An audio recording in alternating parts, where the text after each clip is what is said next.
Hello everyone and welcome back. In today's video we are going to learn a very important topic, noun. But before I begin, I request all of you to subscribe to the channel and press the beautiful bell icon there and you will get notified about all the upcoming lessons. Noun कि जो ये topic मैं पढ़ाने जा रहा हूं आप लोगों को, इसको मैं बिल्कुल बेसिक से पढ़ाऊंगा। पहले सारे कॉन्सेप्ट्स का डिस्कशन करूंगा, फिर इसके बाद इससे रिलेटेड जितने भी क्वेश्चंस पेपर में आ सकते हैं, कुछ ऐसे क्वेश्चंस जो प्रीवियस पेपर में आए हैं, मैं उनका डिस्कशन आप लोगों के साथ करूंगा। राइट, चलिए शुरुआत करते हैं। सबसे पहले हम ये समझते हैं कि नाउन क्या है। नाउन की डिफिनेशन से ही हम इसकी शुरुआत करेंगे। तो नाउन के डिफिनेशन की अगर बात की जाए तो क्या होता है? नेम ऑफ अ पर्सन, यही है, अ प्लेस और अ थिंग, ठीक है। अगर मैं नाउन के डिफिनेशन की बात करूं तो शायद आप भी यही बताएं कि noun is the name of a person, a place और अ थिंग। पर्सन के नाम की अगर बात की जाए तो एक चीज तो क्लियर है और वो ये है, पर्सन मीन्स किसी व्यक्ति का नाम, एज वी से राम, मोहन, बंटी, बबलू। प्लेस मीन्स प्रयागराज, किसी भी जगह का नाम, प्रयागराज, दिल्ली, है ना, यूपी, कोई भी नाम है, किसी भी जगह का नाम, उसे हम कहेंगे प्लेस। हाँ जी, आगे जरा देख लेते हैं थिंग। शायद मैं आपसे पूछूं थिंग का मतलब क्या है तो आप तुरंत बता देंगे वस्तु, लेकिन यहां पे ये नहीं पढ़ना है। हालांकि एक आम भाषा में in day to day communication thing को हम वस्तु के नाम से रिलेट करके उससे रिलेटेड जो चीज़ें हैं वो कर लेते हैं, लेकिन जो डिफिनेशन यहाँ लिखी गई है इसमें थिंग का मतलब वस्तु नहीं समझना है। या अगर आप वस्तु भी इसे कहते हैं तो आई डोंट नो इन हिंदी, लेकिन इंग्लिश में थिंग की क्या मीनिंग है इस पर्टिकुलर डिफिनेशन में, वो जो टर्म यूज़ किया गया है रेन मार्टिन में कुछ इस तरीके से लिखा गया है, जो कि मैं आपको बताना चाहूँगा। हियर, हियर मतलब कहाँ, इस डिफिनेशन में। Thing means anything that we can, here think, ये जो थिंग है ना, इसको ऐसे लिख लीजिए इसके अंदर। इस थिंग का मतलब है कोई भी चीज़ जो हम सोच सकते हैं उसी के बारे में बात हो। Here thing means anything that we can think of. We can think of का मतलब क्या है आपका, कि जिस भी चीज़ के बारे में सोचा जा सकता है वही नाउन है। The thing means anything that we can think of, that we can think of, हम जिस भी चीज़ के बारे में सोच सकते हैं वही नाउन है।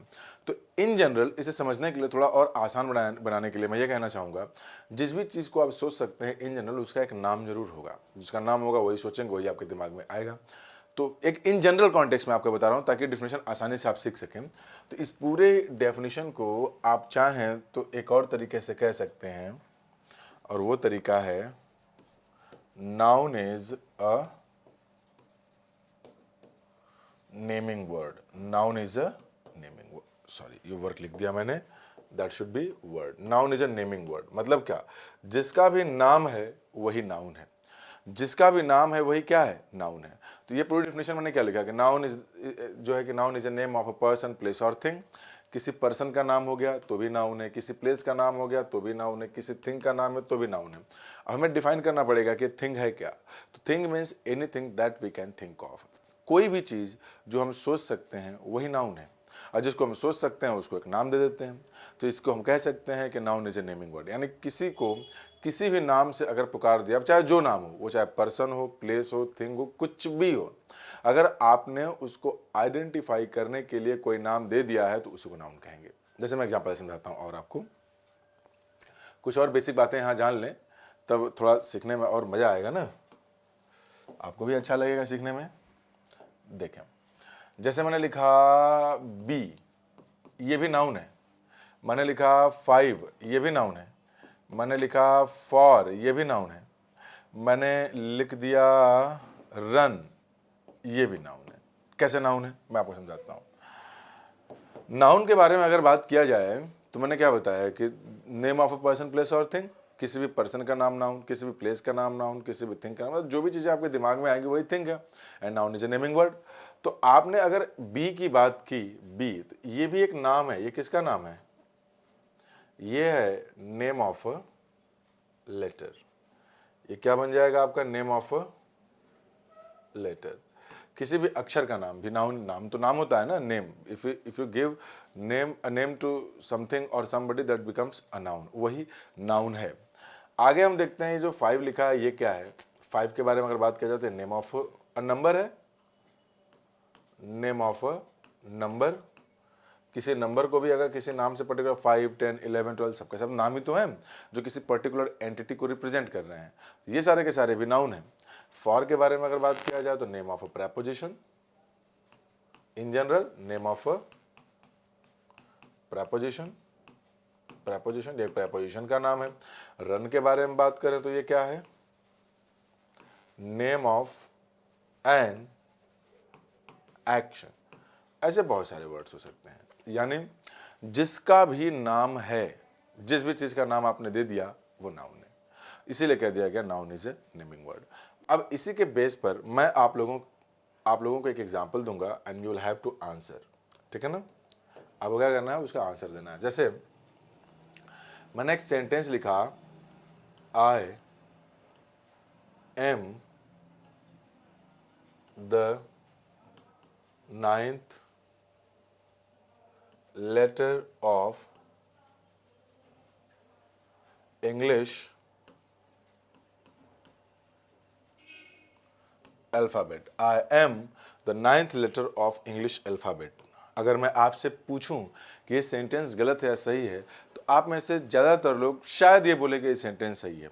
उसका रीज़न आप ये देंगे कि ये जो आई लिखा गया है, आई, इस आई सब्जेक्ट है, इसमें इसी सब्जेक्ट के साथ जो यहाँ पे एम यूज़ किया गया है, आई के साथ जो भी एम है यहाँ पर, जनरली प्रेजेंट में अगर आई का मतलब मैं होता है, आप लोग पढ़े होंगे ऐसा।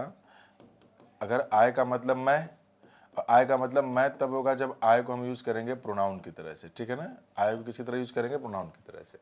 तो अगर आई को हमने यूज़ किया है मैं के सेंस में, which is a pronoun, so with pronoun आई अगर प्रोनाउन है, and if you want to use the particular term I as a pronoun in present tense, तो I के साथ हम M लगाते हैं।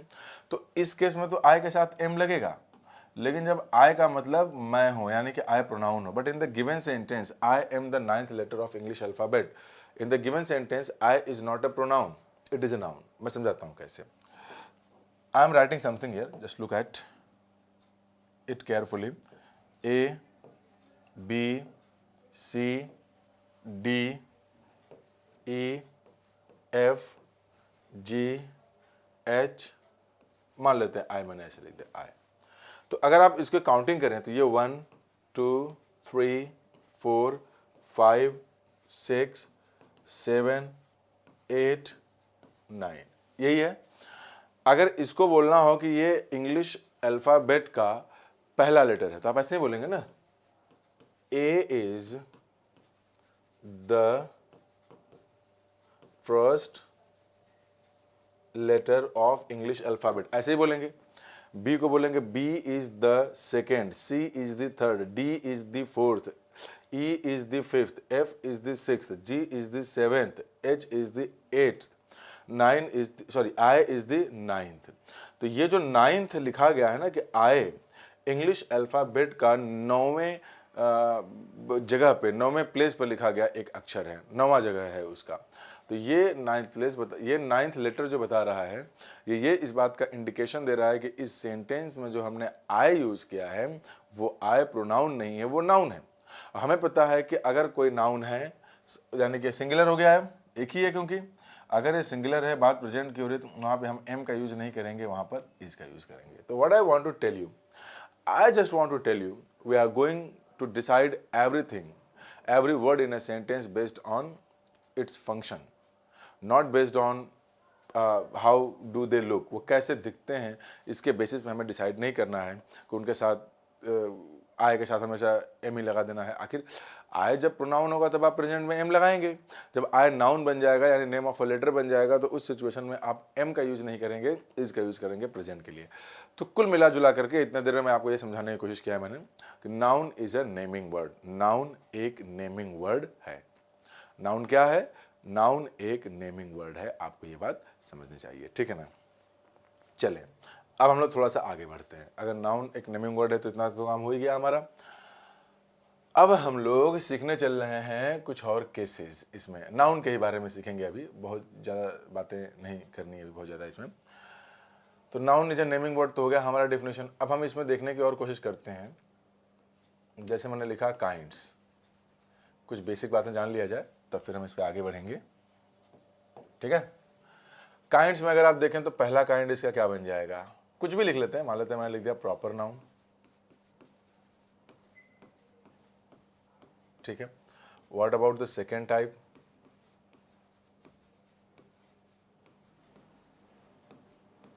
Common noun. तीसरा टाइप क्या बन गया, कलेक्टिव नाउन। चौथा टाइप क्या बन गया, मटेरियल नाउन। पांचवा टॉपिक क्या बन गया,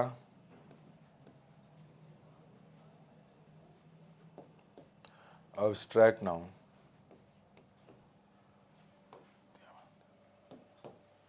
ठीक है, ये हमारे 5 काइंड्स हैं। अब हमें ये जानना है कि बिल्कुल बहुत ही बेसिक है। आप अगर एसएससी मतलब अगर आपने ये यूपी टेट या फिर एयरफोर्स या नेवी के एग्जाम्स नहीं देने हैं आपको, तो उसके अलावा और ये कहीं पूछेगा भी नहीं। उसी में पूछता है कि कौन से पार्ट ऑफ स्पीच है, कलेक्टिव है कि प्रॉपर है कि क्या है। बाकी और कहीं एसएससी वगैरह में, बैंक में, सीपीओ में, सीएचएसएल में, सीजीएल में, इनमें नहीं पूछता। लेकिन हमें जब तक इसके बेसिक्स नहीं पता होंगे तब तक हम क्वेश्चंस को आगे सॉल्व ही नहीं कर पाएंगे, क्योंकि इनकी जरूरत पड़ जाती है। डायरेक्ट नहीं, लेकिन इनसे रिलेटेड इन पर बेस्ड क्वेश्चन हमारे पेपर में पूछे जाते हैं। जैसे मैंने लिखा प्रॉपर नाउन, तो प्रॉपर नाउन क्या होता है, ये होता है name of a particular thing, name of a particular thing. ये रहा हमारा प्रॉपर नाउन। कॉमन नाउन के बारे में बात किया जाए तो नेम ऑफ अ कैटेगरी। अगर मैं कलेक्टिव नाउन की बात करूं तो मैं समझाऊंगा इसे भी आपको डिटेल में। Name of a collection. Material noun के बारे में अगर मैं बात करूं तो name of substances. Abstract noun के बारे में बात करूं तो अब्स्ट्रैक्ट नाउन के बारे में भी सीखेंगे हम लोग। अभी सबसे पहले समझ लें कि पर्टिकुलर थिंग का मतलब क्या है। Name of a particular thing, name of a category, name of a collection, name of substances. Name of a particular thing का मतलब यह है कि एक ऐसा नाम जो सिर्फ एक ही का हो, स्पेसिफिक हो, जिससे सटीक इंफॉर्मेशन मिले। If I say Ram is a good boy, तो I am talking only about Ram, I am not talking about any other boy. If I say Allahabad is a peaceful city, तो यहाँ पे इलाहाबाद का मतलब क्या है, एक शहर जो कि यूपी राज्य में है, यूपी स्टेट में है। तो प्रॉपर नाउंस वो नाउंस होते हैं जिनके नाम से हमें सिर्फ एक ही व्यक्ति का पता चलता है, एक ही जगह का पता चलता है, एक ही चीज़ का पता चलता है, वो स्पेसिफिक होता है। तो मैं कुछ नाम लिख देता हूँ, जैसे कि मान लेते हैं मैं अपना ही नाम लिख दे रहा हूँ, रवि। रवि का मतलब क्या, बात मेरी हो रही है, किसी दूसरे की नहीं हो रही है। इसके बाद आप किसी सिटी का नाम लिखना चाहें तो प्रयागराज लिख लीजिए, प्रयागराज। आप स्टेट का नाम लिखना चाहें तो यूपी लिख लें। आप कोचिंग का नाम लिखना चाहें तो SSR, success Sagar with Ravi लिख लीजिए। सक्सेस सागर विद रवि, ये भी तो एक ऑनलाइन प्लेटफॉर्म ही है, सक्सेस सागर विद रवि, तो SSR। तो अब इसके बारे में, ये सब क्या है, प्रॉपर नाउंस है। प्रॉपर नाउंस का मतलब कि एक ऐसा नाम जो सिर्फ एक को ही दिया गया। अभी मैं बेसिक्स आपको इसलिए बता रहा हूँ कि बेसिक्स अगर आप नहीं सीखेंगे तो आगे के क्वेश्चंस में हमें दिक्कत आएंगी। तो ये वीडियो भी बेसिक की होने वाली है, शायद दूसरे वीडियो में भी कुछ बेसिक्स के पॉइंट रह जाएंगे तो डिस्कस करेंगे। हालांकि मेरी कोशिश होगी कि सारी बेसिक बातें मैं इसमें बता दूँ, ठीक है। तो ये रहा हमारा प्रॉपर नाउन का definition. What about common noun. Common noun का मतलब कि एक ऐसा नाम जिस नाम से उस तरह के हर एक व्यक्ति को दिखाया जा सके। जैसे मैं समझाता हूँ, कैटेगरी का मतलब a type of class. For example, अगर मैं बोलता हूँ बॉय, तो बॉय का मतलब ये निकल गया कि अब मैं लड़कों की बात कर रहा हूँ।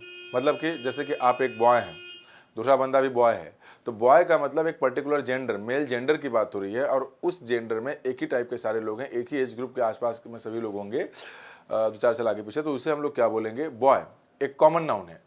मैंने यहाँ पे लिख दिया गर्ल, तो गर्ल का मतलब भी क्या है, एक पर्टिकुलर जेंडर की बात हो रही है। मैंने लिखा ना कि अ कैटेगरी, तो ये एक मेल जेंडर की कैटेगरी है, एक फीमेल जेंडर की कैटेगरी है। वैसे आप लोग जैसे पढ़ रहे हैं अभी, तो मैं आपको बोल देता हूँ स्टूडेंट। तो स्टूडेंट का मतलब क्या निकल गया? स्टूडेंट का मतलब ये निकल गया कि पढ़ने वाले लोगों की कैटेगरी, तो क्लास हो गया। ऐसे ही एक हो गया प्लेयर। तो प्लेयर के बारे में अगर बात किया जाए तो प्लेयर मतलब कि सारे के सारे लोग जो खेलने वाले हैं। ये ग्रुप की बात नहीं हो रही है, ये उस पर्टिकुलर काम को करने वाले पर्टिकुलर टाइप के लिए दिया गया एक कॉमन नाम है। एक कॉमन नाउन का नाम का मतलब कि ये जो खेलने का काम जितने लोग करते हैं उनको इस नाम से पुकारा जा सकता है। खाली प्लेयर बोल देने से ये नहीं पता चलेगा कौन है, लेकिन बस इससे ये पता चलेगा कि पर्टिकुलर कैटेगरी का नाम है। हम उस व्यक्ति की बात कर रहे हैं जो खेलता है। जैसे मैं पढ़ा रहा हूँ आपको, मेरे ही केस में ले लें teacher.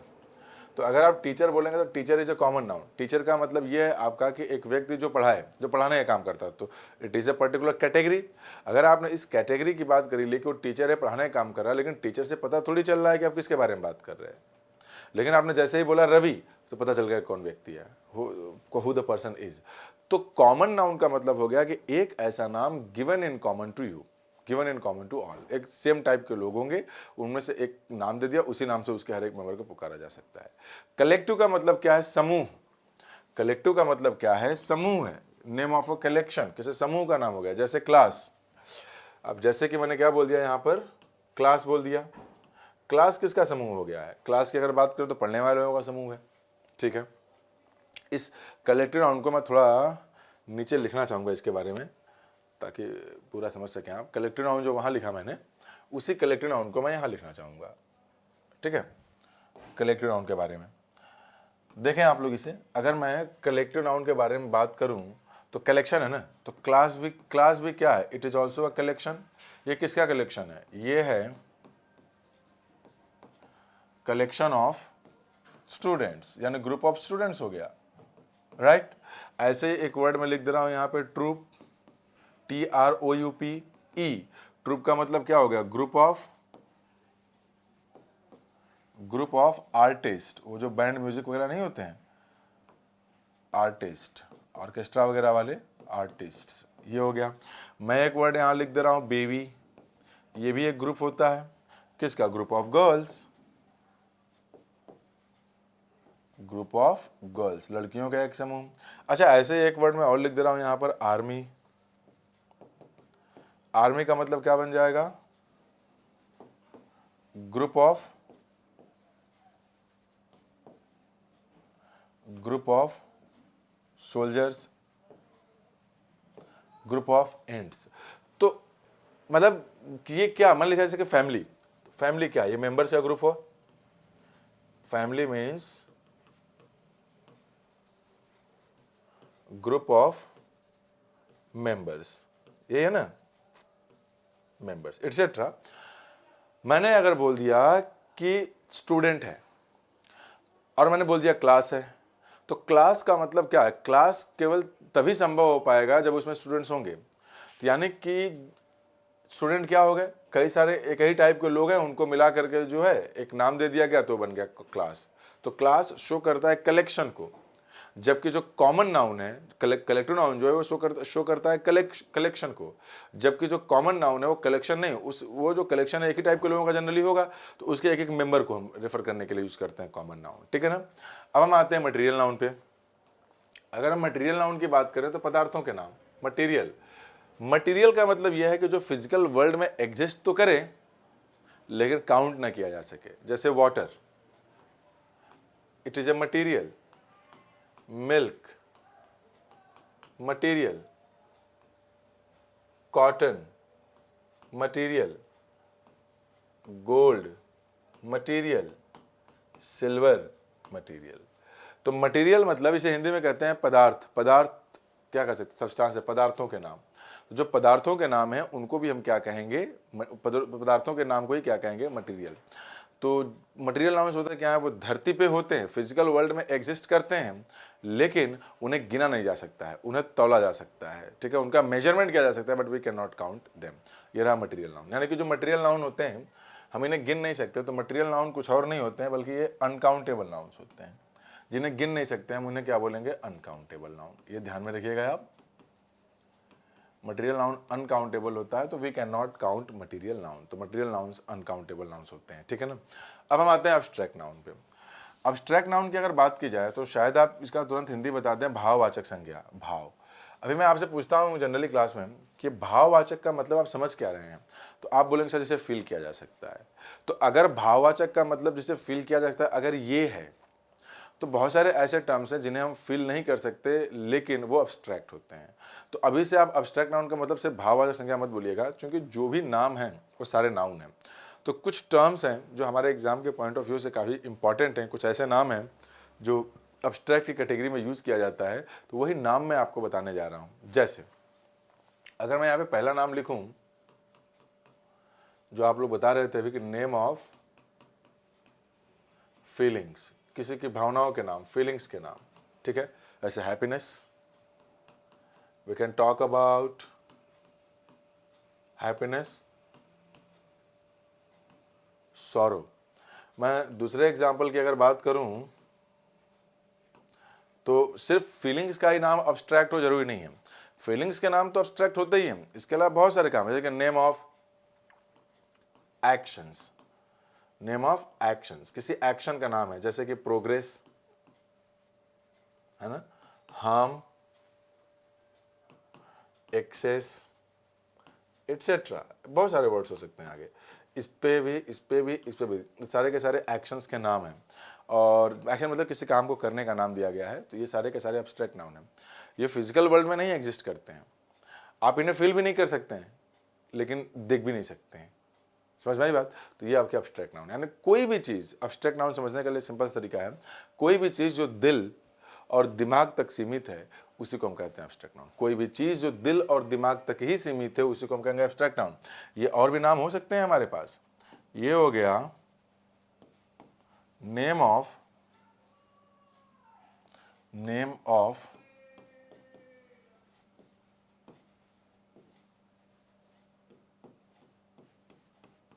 Stages of life, name of stages of life. Name of stages of life का मतलब जैसे हो गया चाइल्डहुड। चाइल्डहुड समझते होंगे आप लोग, बचपन। आप किसी भी बच्चे के बचपन को नहीं देख सकते, वो बचपन के स्टेट में, अवस्था का नाम है ये। कोई बच्चा अगर है, आप उसको बोल रहे हैं कि यार देखो बच्चा, देखो देखो बचपन, तो बचपन देखो दिखाई दे रहा, बचपन नहीं दिखेगा, वो बच्चा दिख जाएगा उस बचपन के स्टेट में। बस बच्चे को देख सकते हैं, न कि उसके बचपन को। ऐसे मान लेते हैं कि, और मैं लिख लेता हूँ यहाँ पे अडल्टहुड, अडल्टहुड मान लेते हैं जवानी। आप किसी की जवानी नहीं देख सकते, तेरी जवानी बड़ी मस्त मस्त है, ऐसा नहीं होता है ना। तो जवानी, जवानी नहीं देख सकते, किसी को जवानी के स्टेट में देख सकते हैं, किसी जवान लड़के की जवानी नहीं देख सकते, जवानी के स्टेट में किसी लड़के को देख सकते हैं। जैसे ओल्ड एज है, ओल्ड एज है ना, बुढ़ापा, किसी का बुढ़ापा नहीं देख सकते, बुढ़ापे के स्टेट, बुढ़ापे की अवस्था में किसी व्यक्ति को देख सकते हैं आप समझ पाए मेरी बात को, ठीक है। अब हम आते हैं एग्जाम्पल नंबर 4 पे। एग्जाम्पल नंबर, मतलब एग्जाम्पल बोलो, टाइप नंबर 4 लिख लेते हैं यहाँ पे। नेम ऑफ कॉन्सेप्ट्स हो गए या थियरी हो गया, नेम ऑफ कॉन्सेप्ट्स या थियरी बोल लीजिए आप, है ना, या आइडियाज बोल लीजिए आप। आइडियाज जो होते हैं ये तो दिमाग में ही होते हैं ना। न्यूटन्स लॉ पढ़ा होगा आप लोगों ने, न्यूटन्स लॉ। तो जो न्यूटन्स लॉ है, न्यूटन्स लॉ, आर्किमिडीज प्रिंसिपल है ना, पाइथागोरस थ्योरम, इन ये सब आइडियाज हैं, प्रिंसिपल्स हैं, समझ रहे हैं बात को आप, कॉन्सेप्ट्स हैं। आप इन्हें नहीं देख सकते लेकिन इन पे फंक्शन करने वाले इंस्ट्रूमेंट्स को देख सकते हैं। जैसे मैंने बोला कि Newton's third law of motion है, तो every action has got equal and opposite reaction है, होता है ऐसे। मान लीजिए यहाँ मेरे दो पाम है, दोनों को मैं टच करता हूँ, तो ये जो हो रहा है एक्टिविटी, यहाँ पे आपका Newton's third law of motion होगा, आप इधर टकराएंगे चोट आपको भी लगेगी, इधर भी लगेगी। Equal action has got, every action has got equal and opposite reaction. तो you can see both the hands performing the action but you can not see the action. Action नहीं देख सकते, ये आइडिया नहीं देख सकते आप, ये जो प्रिंसिपल जिस सिद्धांत पे काम कर रहा है उस सिद्धांत को देख ही नहीं सकते आप। That is the name of an idea. ये भी हमारे टर्म्स है कि फीलिंग्स के नाम है, एक्शंस के नाम है, स्टेजेस ऑफ लाइफ है। अच्छा, स्टेट्स भी होते हैं काम के लिए, नेम ऑफ स्टेट्स। नेम, अच्छा ये स्टेट का मतलब मैं राज्य के बारे में बिल्कुल बात नहीं कर रहा, नेम ऑफ स्टेट्स अवस्थाओं की बात कर रहा हूं, है ना। जैसे कि आप कंफ्यूज्ड होते हैं ना, कंफ्यूज्ड, तो आपका जो स्टेट होगा वो कंफ्यूजन का होगा। हम देख तो इसे भी नहीं सकते, महसूस भी नहीं कर सकते इसे, कंफ्यूजन का होता है। पावर्टी होता है ना, पावर्टी, पावर्टी के बारे में बात समझ रहे हैं आप लोग? गरीबी, आप किसी गरीब को देख सकते हैं, उसी गरीबी को नहीं देख सकते हैं, ये रहा पावर्टी। अच्छा, नेम ऑफ क्वालिटी भी होता है वैसे। नेम ऑफ क्वालिटी की अगर आप बात करें तो वो भी एब्स्ट्रैक्ट नाउन ही होता है। नेम ऑफ क्वालिटी ये भी एब्स्ट्रैक्ट नाउन, जैसे कि आप कोई व्यक्ति है ऑनेस्ट, तो ऑनेस्टी इज हिज क्वालिटी, तो you can not see the honesty of a person, you can not see the honesty of an animal, you can see the honest person और the honest animal, loyal animal, जैसे dog हो गया।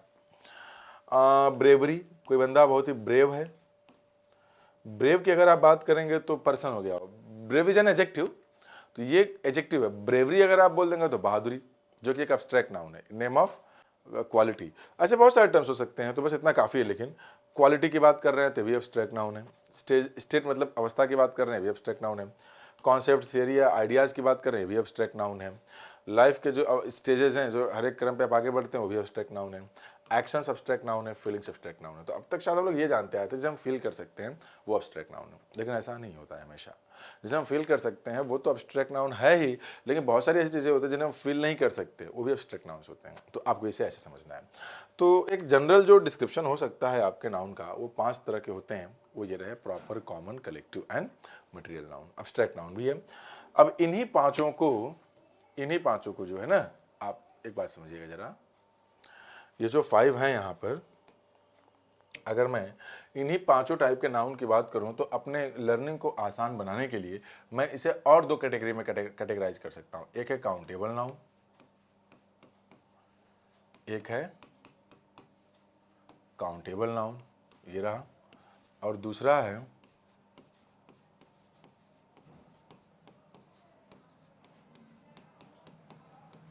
Uncountable noun. Countable noun, uncountable noun. If I से countable and uncountable हो गया। Countable का मतलब क्या, जैसे हम गिन सकते हैं, तो जैसे हम गिन सकते हैं वो क्या बन गया आपका, कॉमन नाउन, ठीक है।